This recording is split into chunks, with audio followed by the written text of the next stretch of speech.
Bonjour à tous et bienvenue dans cette vidéo sur la modélisation 3D. Aujourd'hui, j'ai prévu de vous montrer la différence entre les composants et les bodies pour que vous puissiez avoir une connaissance un peu plus fine du logiciel de Fusion 360. Et aussi, cette vidéo pourra vous être très utile si jamais vous avez besoin de réaliser des assemblages avec plusieurs composants ou plusieurs bodies. Alors bien entendu, dans la timeline de la vidéo, vous pouvez directement skipper cette intro ou aller à un point qui vous intéresse en particulier dans la vidéo. Et aussi, vous pouvez me retrouver du coup sur Discord, le lien est dans la description. Vous pouvez aussi me rejoindre les samedis soirs en live pour venir poser vos questions, c'est quand même beaucoup plus sympa que de poser les questions dans les commentaires d'une vidéo YouTube. Mais bien entendu, si jamais vous posez vos questions dans les commentaires de la vidéo, je réponds à tout le monde. Allez, sans plus attendre, donc on va partir tout de suite sur la différence entre les bodies et les composants. Et pour ce faire, je vous propose de commencer par créer un nouveau design dans Fusion. Et pour illustrer un peu l'exemple, ce que je vais faire, c'est que je vais réaliser juste une extrusion vraiment toute bête. C'est juste voilà, pour vous donner un peu un exemple concret pour que vous puissiez bien comprendre la différence. En réalité, la différence est assez simple, hein. Ça va être une vidéo assez courte, il n'y a pas de crainte à avoir là-dessus. Donc voilà, en juste deux opérations, j'ai créé une esquisse, un volume, donc j'ai créé un body que l'on peut voir apparaître ici. Et en fait, ce que j'ai créé aussi, sans que vous le voyiez forcément ou sans même que vous le sachiez, j'ai créé un composant automatiquement. Regardez, en fait, quand j'ai fait nouveau design ici, eh bien, ça m'a créé un composant à cet endroit-là. Vous voyez là, en haut à gauche, il y a le logo des composants. Et en fait, chaque design de Fusion 360 que vous créez est en fait un composant. Donc voilà, sans même peut-être le savoir, eh bien, vous utilisiez des composants depuis le début. Et en fait, du coup, là, vous avez quasiment toute l'explication de la différence entre un composant et des bodies. Alors en fait, un body, tout simplement, c'est un volume que vous avez créé à partir de paramètres, donc des esquisses, des fonctions et des plans. Et en fait, ce body, eh bien, il est contraint dans l'espace. Vous voyez, vu qu'il est référencé par rapport à vos plans et à vos esquisses, eh bien, vous ne pouvez pas le déplacer. Regardez, si j'essaye de le bouger, il ne peut pas bouger parce que tout simplement, il est référencé par rapport à des paramètres qui sont fixes. Alors du coup, vous vous douterez bien que pour créer des assemblages, c'est pas très pratique d'avoir des pièces qui sont fixes. Alors du coup, comme je viens de le dire, les bodies sont des volumes, sauf qu'en fait, les paramètres qui contrôlent les bodies sont contenus à l'intérieur des composants. Donc vous voyez en fait, si on regarde par exemple ici, donc vous voyez bien ça, c'est mon composant que je viens de créer, qui n'a pas de nom parce que je n'ai pas enregistré le fichier. En fait, à l'intérieur de ce composant, eh bien, il y a, regardez, toute cette arborescence qui est là. Donc en fait, dedans, il y a les plans d'origine, il y a les bodies, il y a les sketchs. Et en fait, c'est ça que contient un composant. À l'intérieur de lui, il y a tous les plans de référence, tout ce que vous avez créé pour créer vos volumes. Et il peut même y avoir à l'intérieur plusieurs volumes et voilà, du coup plusieurs bodies, tout simplement. Donc déjà, si vous retenez ça, vous aurez compris la moitié de la notion des composants.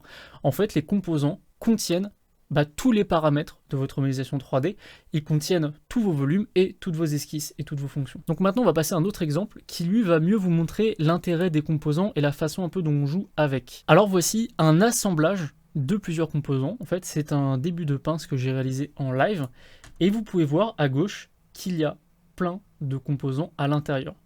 Vous pouvez voir tout en haut, si je ferme tout, vous voyez en fait ici, donc c'est le fichier dans lequel je suis, avec ce logo là, vous pouvez voir en fait que j'ai un assemblage de plusieurs composants dans ce fichier. Donc maintenant, si je prends un composant au hasard pour regarder ce qu'il y a à l'intérieur de ce composant, donc par exemple, vous pouvez voir qu'à l'intérieur de ce composant-là, on a cherché un peu des noms farfelus pendant le live, à l'intérieur de ce composant-là, vous pouvez voir qu'il y a des plans d'origine, des volumes, des esquisses, et du coup, par la même occasion, il y a des fonctions. Et donc en fait, c'est ça. Chaque composant a son propre plan de référence par rapport auquel sont paramétrés vos volumes. Et du coup, l'idée derrière tout ça, en fait, c'est que qu'importe l'endroit où vous allez placer votre composant, les paramètres du body qui sont à l'intérieur seront toujours vrais parce que vos plans de référence, en fait, sont contenus à l'intérieur du composant. Et c'est pour ça que ça vous permet de créer des assemblages avec les composants. C'est parce qu'en réalité, les volumes à l'intérieur sont paramétrés avec des valeurs qui sont fixes aux composants.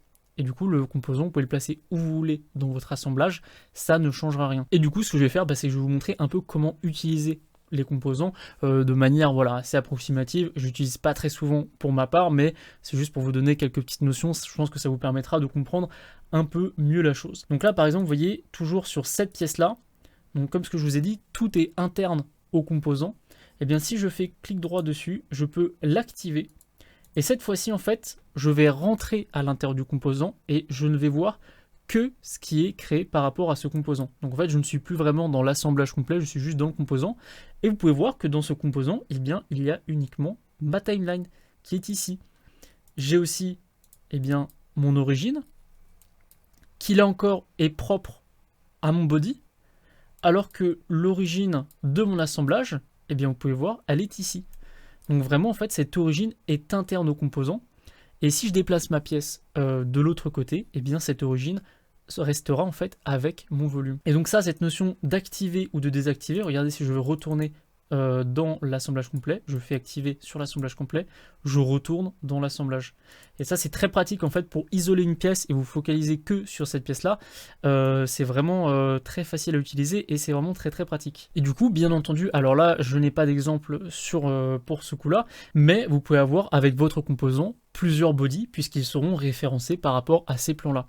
Et donc c'est donc ça en fait tout simplement, si vous voulez utiliser un assemblage, eh bien vous convertissez votre body en composant et comme ça vous permet de le placer où vous le souhaitez. Une notion qui est très intéressante aussi avec les composants, vous pouvez faire des composants de composants. Donc c'est-à-dire c'est encore une autre arborescence. Je vais vous donner un exemple tout de suite. Donc voilà, par exemple vous avez l'assemblage de la pince, et bien ce que je vais faire c'est que je vais récupérer cet assemblage et le mettre avec encore un autre assemblage pour faire en fait des sous-assemblages. C'est une manière de travailler qui est très courante dans l'industrie, c'est de faire plusieurs sous-assemblages selon vos fonctions mécaniques. Donc là par exemple j'ai un début de pince, si je veux monter la pince sur un robot, et bien tout simplement je vais faire un assemblage robot, un assemblage pince, et ensuite je vais créer un assemblage total, et je vais ramener les deux sous-assemblages dedans, ça va me permettre de faire un robot complet. Alors pour vous donner un petit exemple du coup d'assemblage de composants et de sous-assemblage, je vous ai récupéré tout simplement un volume, un mesh d'un robot, et ce que je vous propose c'est tout simplement d'importer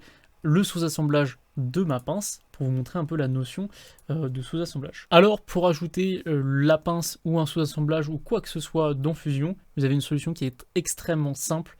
Tout simplement, vous avez ici la pièce que vous recherchez dans votre explorateur de fichiers et tout ce que vous avez à faire c'est cliquer dessus et la glisser. Et là automatiquement elle va apparaître, regardez, vous voyez elle apparaît ici. En fait elle va apparaître par défaut à l'origine de votre assemblage et vous pouvez la déplacer, voilà, comme ceci.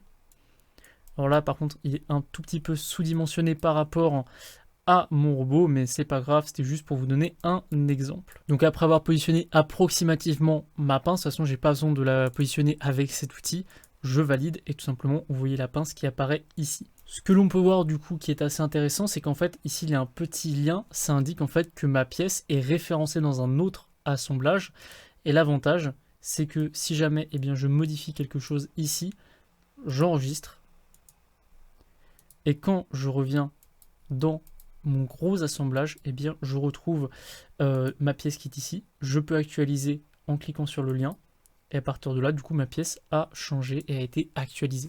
Et alors là, du coup, bien entendu, votre pince est devenue un composant. Vous pouvez la placer où vous le souhaitez. Vous pouvez créer des liaisons mécaniques, des joints, comme tout simplement un assemblage classique. Si on revient dans la pince, j'aimerais vous montrer un petit outil qui est assez utile. Vous pouvez aller ici dans Component, Color Cycling Toggle, dans Inspect. Et en fait, ça va vous changer de couleur toutes vos pièces et ça va vous montrer quelles pièces font partie d'un composant et quelles pièces font partie d'un autre composant. Donc vous voyez bien ici, cette pièce-là et cette pièce-là font partie, sont le même composant en fait, ce sont les deux mêmes composants. Et par exemple, cette pièce-là, c'est d'un composant unique. Et vous pouvez retrouver ici dans la timeline chaque fonction qui est associée à chaque composant, et du coup vous pouvez voir à quel moment vous l'avez faite et à quel moment vous l'avez utilisé. C'est assez pratique, je trouve. C'est plus pour se simplifier la vie, mais en tout cas c'est assez utile. Et aussi bien entendu, par exemple, si je veux rajouter un nouveau composant, tout simplement je vais ici dans nouveau composant, je clique, je valide, je ne me préoccupe pas des paramètres, et là tout de suite en fait ça va me griser toutes les autres pièces, et vous pouvez voir ici qu'il y a componente qui vient de se créer avec du coup ces références, ces plans d'origine qui sont positionnés ici. Et du coup là, à partir de là, je peux créer une nouvelle pièce directement dans un assemblage sans me préoccuper du reste. Donc voilà, si je devais faire un gros résumé de ce que je viens de vous dire, les bodies, ce sont tout simplement des volumes, et les composants, ce sont en fait ceux qui contiennent les volumes, mais aussi toutes les références qui y sont associées, les plans, les esquisses, et les fonctions. Les composants vous permettent de créer des assemblages, de créer des relations entre les différents composants et voire même de créer plusieurs sous-composants et même plusieurs gros assemblages de sous-composants. Et d'ailleurs, une chose que je n'ai pas montré, c'est que par exemple ici vous voyez ma pièce qui est juste un body. Eh bien, si vous allez sélectionner votre body, vous n'avez qu'à faire clic droit dessus et vous pouvez le transformer directement en composant.